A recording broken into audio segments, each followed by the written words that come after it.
Jesus wants to make us fresh, make us clean, but we have to allow him.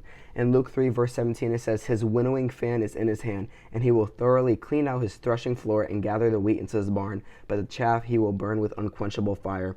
At this time, the winnowing fan was a tool that they would use to separate the wheat from the chaff, pretty sure.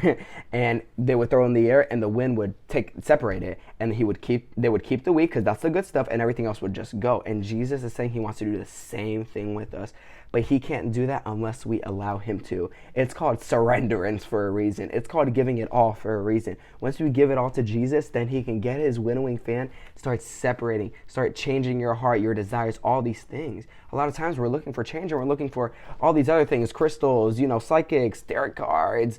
What does the star say I am? Who made the stars? Like, you can't.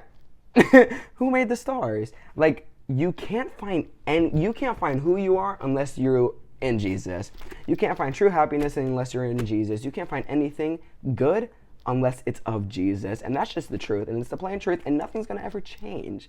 And your truth doesn't need agreement. It doesn't need your agreement. You don't have to accept it now, but eventually it's going to have to come out, and there's nothing you can do about it. So why not get it right now? Why not let Jesus change you now? He's saying he wants to. He wants to burn your chaff. He wants to burn your bad stuff. He wants to burn your misery, and he wants to change you, but it can only happen if you let him in.